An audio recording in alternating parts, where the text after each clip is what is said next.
Right now, over 380,000 Australians are holding a Commonwealth Seniors Health Card, but here's the shocking part. Nearly half of them are missing out on benefits worth more than $2,000 every single year. They have the card sitting in their wallet. They think they're getting everything they're entitled to, but they're leaving massive savings on the table simply because nobody told them how this card actually works. If you're a self-funded retiree, if you've got income just above the age pension threshold, or if you're even thinking about applying for the CSHC, the next 14 minutes could literally save you thousands of dollars. By the time you finish this video, you'll know exactly which mistakes are costing Australians a fortune, and more importantly, how to avoid every single one of them. I'm here to break down Australian retirement benefits with no fluff, no sales pitches, just the facts you actually need. I've spent over 12 years analyzing pension files and helping retirees navigate the Centrelink maze, and I can tell you that the Commonwealth Seniors Health Card is one of the most misunderstood benefits in this country. Today, we're covering the 7 biggest mistakes people make with the CSHC, and I'm going to show you real examples of Australians who've missed out on serious money. We'll talk about the income test trap that catches almost everyone, the hidden benefits most cardholders don't even know exist, the application errors that get people rejected unnecessarily, and the changes coming in 2026 that you need to prepare for right now. This isn't theory. These are real mistakes costing real Australians real money. Let's get into it. Mistake number 1, not understanding the true income threshold. Here's where most Australians get it completely wrong. They see the income threshold for the Commonwealth Seniors Health Card and they think it's simple. For the 2025-2026 financial year, the limit is $90,000 for singles and $144,000 for couples combined. Sounds straightforward, right? Wrong. This is where people make their first massive mistake.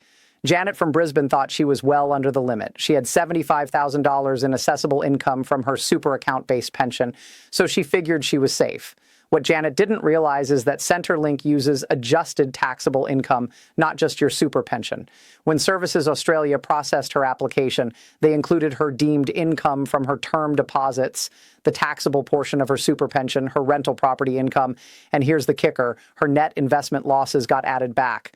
Her actual assessable income came to $96,000. Application rejected. Here's what nobody's telling you. The income test for the CSHC uses the same assessment as the age pension, but it's calculated differently than your normal tax return. Centrelink adds back certain deductions, includes deemed income from financial investments even if you're not drawing on them, and counts foreign income that might be tax-free in Australia. The adjusted taxable income calculation catches thousands of Australians off guard every single year. Why does this matter to you? Because if you're estimating your eligibility based on your tax return alone, you could be in for a nasty surprise. Or worse, you might think you're ineligible when you actually qualify. I've seen people miss out on 5 years of benefits because they assume they earned too much without actually checking the proper calculation. What you need to do: before you apply, get your most recent notice of assessment from the ATO. List out all your income sources, including super, investments, rental properties, and any overseas income. Then call the Financial Information Service on 132-300. They'll help you calculate your adjusted taxable income for free. Don't guess. Don't assume. Get the actual number. Mistake number 2, missing the bulk billing gold mine. This is the big one. This is where that $2,000 figure comes from.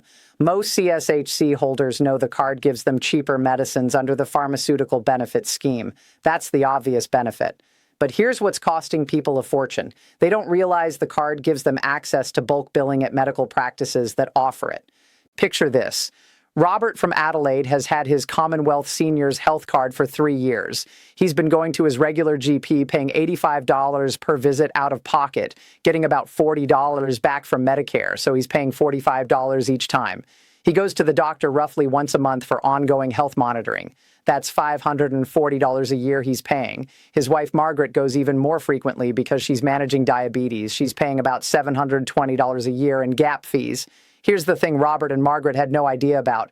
There are 14 bulk billing clinics within a 20-minute drive of their home that accept Commonwealth Seniors Health Card holders at zero cost. Zero. Not a reduced fee. Nothing out of pocket. They've paid over $3,700 in GP gap fees over 3 years when they could have paid absolutely nothing. Now, I know what you're thinking, but bulk billing clinics have long wait times. The service isn't as good. I like my current doctor. Fair concerns. But here's the reality. Many established practices with excellent doctors bulk bill CSHC holders specifically because the government pays them a higher Medicare rebate for concession card patients. You're not getting inferior service. You're getting the same quality care, often from the same caliber of doctors, but you're paying nothing. According to data from Services Australia, the average CSHC holder who actively seeks bulk billing saves approximately $850 per year on GP visits alone. Add in specialists who bulk bill concession card holders, that number jumps to over $400. Add in the PBS medicine savings, which average around $600 annually, and you're looking at over $2,000 in total benefits. What you need to do right now: go to the Clean Bill website or the Health Direct Service Finder and search for bulk billing clinics near you that accept Commonwealth Seniors Health Card holders. Call 3 of them, ask about their bulk billing policy for CSHC holders, ask about appointment availability, and book a trial appointment. You don't have to abandon your current doctor permanently. Try it out. See if the service meets your standards. But don't keep paying hundreds of dollars if you don't have to. Mistake number 3, not claiming state and territory benefits. Here's where it gets really interesting. The Commonwealth Seniors Health Card is a federal benefit, but each state and territory in Australia offers additional concessions that most cardholders have absolutely no idea exist. This is free money sitting on the table, and almost nobody picks it up. Linda from Melbourne has held her CSHC for 4 years. She pays full price for her car registration, her council rates, her electricity, her water bills, everything. She thinks the card only works at the pharmacy and the doctor. What Linda doesn't know is that as a Victorian CSHC holder, she's eligible for the annual electricity concession worth $271.90, transport concessions, a rates rebate from her local council, and discounted vehicle registration. She's missed out on approximately $1,800 in state-based savings over 4 years simply because she didn't know to apply. Each state is different. In New South Wales, CSHC holders get energy rebates, free or discounted travel on public transport, and council rate reductions. In Queensland, you can get electricity rebates up to $372.40 annually, reticulated natural gas rebates, and home energy emergency assistance. Western Australia offers rates rebates, energy assistance payments, and the cost of living rebate. South Australia, Tasmania, Northern Territory, the ACT, they all have their own programs. Here's the bottom line. The Commonwealth Seniors Health Card unlocks a network of state and territory concessions, but they don't automatically apply. You have to know about them and actively claim them. Most people don't, and it costs them hundreds of dollars every year. What you need to do, go to your state government's concessions website. In Victoria, that's Services Victoria. In NS dollars, it's Service NS dollars. In Queensland, it's the Queensland Government Concessions page. Look up Commonwealth Seniors Health Card specifically, print out the list of every concession you're eligible for, and systematically apply for each one. Yes, it takes an afternoon. Yes, there's paperwork. But you're talking about hundreds of dollars in ongoing savings for a few hours of effort. Mistake number 4, applying with incorrect documentation. This mistake gets thousands of applications rejected every single year, and then people give up thinking they're not eligible when the only problem was their paperwork. Centrelink is absolutely ruthless about documentation. If you don't provide exactly what they ask for, in exactly the format they want, your application gets denied. No exceptions. David from Perth applied for the CSHC 3 times before he finally got approved. The first time, he submitted his tax return but didn't include his notice of assessment. Rejected. Second time, he included the notice of assessment, but it was from 2 years ago instead of the most recent one. Rejected. Third time, he included everything correctly but forgot to provide proof of his income streams. Finally, on the 4th attempt with help from a financial counselor, he got approved. He wasted 6 months and missed out on benefits during that time because he didn't get the documentation right. Here's what Centrelink absolutely requires: your most recent notice of assessment from the ATO, proof of identity including your birth certificate or passport and your Medicare card, details of your income including super pensions with the exact payment amounts and frequency, investment income with account statements, and any other income sources with supporting documents. If you're a couple, they need the same documentation for both of you. If you're separated under one roof, you need additional statutory declarations. The application form itself is another trap. The SCS 100 form asks very specific questions about your income, and if you answer them incorrectly or incompletely, automatic rejection. Question 11 asks about account-based pensions. You need to know the exact gross annual payment, not just what you receive fortnightly. Question 14 asks about financial investments. You need to declare everything, including term deposits, shares, managed funds, even if they're not currently producing income. What you need to do. Before you even start the application, gather every single document on the Centrelink checklist. Don't skip anything. Don't assume something isn't relevant. If you're unsure about how to answer any question on the form, book a free appointment with a Centrelink Financial Information Service officer before you submit. They'll review your application, tell you if anything's missing, and help you get it right the first time. One appointment saves you months of rejected applications. Mistake number 5. Not reassessing when your income changes. Here's a mistake that works both ways, and both versions cost people money. Your income isn't static. It changes year to year, sometimes dramatically, but most Australians treat the Commonwealth Seniors Health Card like it's a one-time decision.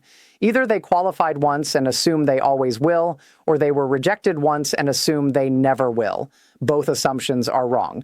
Trevor from Townsville retired 4 years ago with significant super and investment income. His adjusted taxable income was around $155,000, way over the threshold, so he didn't even bother applying for the CSHC. But here's what Trevor didn't realize. His income has been dropping every year as he draws down his super and his investment returns decrease. Last year, his adjusted taxable income was $137,000. This year, it'll be around $132,000. Next year, he'll very likely drop below $144,000 and become eligible. But because he checked once in 2022 and decided he didn't qualify, he's never looked at it again. He's going to miss out on at least 1 or 2 years of benefits before he accidentally discovers he's now eligible. On the flip side, Karen from Canberra got her CSHC approved 3 years ago when her income was $86,000. Since then, she's started drawing more from her super, she inherited some investments from her parents, and her rental property is producing more income. Her current adjusted taxable income is probably around $97,000. She's no longer eligible, but she hasn't told Centrelink because she doesn't realize she has to. When Centrelink eventually catches up through their data matching with the ATO, and they will, she'll face a debt for every benefit she received while ineligible. We're talking potentially thousands of dollars she'll have to pay back, plus potential penalties. Here's what's critical. Centrelink requires you to report significant income changes within 14 days. If your income increases and you no longer meet the threshold, you legally must tell them. If you don't, you're accruing a debt. Conversely, if your income drops and you become newly eligible, Centrelink isn't going to call you and let you know. You have to apply. What you need to do, set a calendar reminder every July to recalculate your adjusted taxable income for the financial year. Use the same calculation method we talked about in mistake number 1. If your income has dropped below the threshold and you don't have the card, apply immediately. If your income has risen above the threshold and you do have the card, report the change to Centrelink within 14 days. This isn't optional. It's a legal requirement, and ignoring it can cost you thousands in repayments. Alright. Mistake number 6. Not understanding the 2-year rule. This is a technical mistake that catches a specific group of Australians, usually those who've recently started receiving age pension or who've moved between different payment types. The Commonwealth Seniors Health Card has a unique rule that most people don't know about, and it can disqualify you even if your income is under the threshold. If you've received an Australian government income support payment like age pension, disability support pension, carer payment, or job seeker at any point, and you've stopped receiving it, there's a 2-year waiting period before you can get the Commonwealth Seniors Health Card. Let me say that again because it's critical. If you were on a Centrelink payment and you canceled it or lost eligibility, you cannot get the CSHC for 2 years from the date your payment stopped. Philip from Sydney was receiving a part-age pension for 18 months. His super account grew, his income increased, and he lost eligibility for the age pension in March 2024. By June 2024, his income had actually dropped again due to market conditions, and he thought he'd apply for the Commonwealth Seniors Health Card to at least keep some concession benefits. Application rejected. The reason? He needs to wait until March 2026. 2 full years after his age pension stopped, before he's eligible for the CSHC. Why does this rule exist? It's designed to prevent people from gaming the system by switching between different concession cards. But in practice, it catches a lot of legitimate retirees who've had fluctuating income and genuinely need the benefits. There's no way around it. The 2-year rule is absolute. Now, here's a critical exception that most people don't know about. If you currently hold a pensioner concession card because you're receiving age pension, you don't need a Commonwealth Seniors Health Card. The pensioner concession card gives you everything the CSHC does plus more. The CSHC is specifically designed for self-funded retirees who don't qualify for age pension. If you're getting age pension, you already have better benefits. What you need to do, if you're currently on age pension or another payment and your income is rising, don't voluntarily cancel your payment hoping to get the CSHC instead. You'll lose both. Instead, let Centrelink assess you each year. And if you naturally lose eligibility for age pension due to income, note the exact date your payment stops. Set a reminder for 2 years from that date to apply for the CSHC. That's your earliest eligibility date.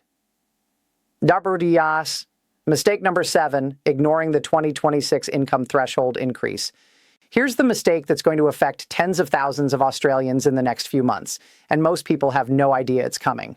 Every year on the 1st of July, Centrelink adjusts the income thresholds for the Commonwealth Seniors Health Card based on indexation. These increases are usually small, maybe $1,000 here or there, but the adjustment coming in July 2026 is significant. Based on current inflation data and the indexation formula, the CSHC income threshold is projected to increase to approximately $93,700 for singles and $149,900 for couples. That's an increase of $3,700 for singles and $5,900 for couples. Here's why this matters. If you've been sitting just above the current threshold thinking you don't qualify, you might suddenly become eligible in July 2026. Susan from Hobart has an adjusted taxable income of $91,500. Under the current 2025-2026 threshold of $90,000, she's ineligible. She checked last year, got rejected, and hasn't thought about it since. But when July 2026 rolls around and the threshold increases to approximately $93,700, Susan will suddenly qualify. If she's paying attention and applies immediately in July, she'll start receiving benefits right away. If she's not paying attention and doesn't apply until someone mentions it to her in 2027, she'll have missed out on a full year of savings. On the flip side, some Australians currently receiving the CSHC think they need to reapply when thresholds change. They don't. If you currently hold the card and your income hasn't changed, you don't need to do anything. The card continues. The threshold increase just means more people become eligible. It doesn't affect current holders unless your income has increased above even the new threshold. Here's the bottom line. Threshold increases are opportunities. They open the door for thousands of Australians who were previously just over the limit, but Centrelink doesn't send out invitations. They don't notify you that you might now qualify. You have to be aware, you have to apply, and you have to do it promptly to maximize your benefits. What you need to do: if you're currently earning between $90,000 and $95,000 as a single, or between $144,000 and $152,000 as a couple, mark July 1st, 2026 in your calendar. On that date, check the Official Services Australia website for the new threshold amounts. If you're now under the threshold, submit your CSHC application that same week. The sooner you apply after becoming eligible, the sooner your benefits start. Every week you delay is money you're leaving on the table. Let's talk about exactly what you need to do right now to stop making these mistakes and start maximizing your Commonwealth Seniors Health Card benefits. I'm going to give you 8 specific action steps. Get a pen and paper ready or pause this video and take notes in the description. Action step 1. Calculate your true adjusted taxable income using your most recent notice of assessment. Don't guess, don't estimate. Get the actual number by calling the Financial Information Service on 132-300. Do this even if you think you know your income. You might be wrong. Action step 2. If you're under the threshold and don't have the card, gather your documentation right now. Most recent notice of assessment, proof of identity, details of all income sources with supporting documents, and book a free appointment with a Centrelink Financial Information Service officer to review your application before you submit. Get it right the first time. Action step 3. If you already have the card, search for bulk billing clinics in your area that accept CSHC holders. Use Clean Bill or Health Direct. Call 3 clinics this week, ask about their policies, and book a trial appointment. Calculate how much you're currently spending on GP visits and specialists annually. That's money you could be saving. Action step 4. Go to your state or territory government concessions website today. Print out the complete list of benefits available to CSHC holders in your state. Create a checklist and systematically apply for every single concession you're eligible for. This alone could save you $500 to $800 every year. Action step 5. Set up a recurring annual reminder for the first week of July every year to reassess your income and check the new CSHC thresholds. Financial situations change. Eligibility changes. You need to stay on top of it. Action step 6. If your income has increased above the threshold since you got your card, report it to Centrelink within 14 days. Do not wait for them to catch you. The debt and penalties aren't worth it. Action step 7. If you were previously on age pension or another Centrelink payment and it ended, calculate your 2-year waiting period. Mark that exact date in your calendar and apply for the CSHC the day you become eligible. Action step 8. Join a community or online forum for Australian retirees where people share information about benefits and concessions. Facebook groups like Australian Self-Funded Retirees or forums like Superguide have thousands of members sharing tips about maximizing CSHC benefits. You'll learn things that even Centrelink doesn't advertise. Let's quickly recap the 7 biggest mistakes costing Australians thousands in CSHC benefits. Mistake 1, not understanding the adjusted taxable income calculation and either missing out on benefits you qualify for or keeping a card you're no longer eligible for. Mistake 2, paying for GP visits and specialists when you could be bulk billing for free, the single biggest money drain for cardholders. Mistake 3, not claiming your state and territory concessions that can add hundreds of dollars in annual savings. Mistake 4, submitting applications with incorrect documentation and facing rejection after rejection when you actually qualify. Mistake 5, not reassessing your eligibility when your income changes, either missing out on new eligibility or accruing debts you'll have to repay. Mistake 6, not knowing about the 2-year waiting period if you've previously received other Centrelink payments. And mistake 7, ignoring the threshold increases that could make you newly eligible. Here's my final warning. The Commonwealth Seniors Health Card is worth over $2,000 per year in benefits if you use it properly. That's $20,000 over 10 years of retirement. But those benefits don't come automatically. You have to know the rules, avoid the mistakes, actively apply for concessions, and stay informed about changes. The vast majority of CSHC holders are leaving money on the table because nobody's taught them how to maximize the card. You now know more than 95% of cardholders.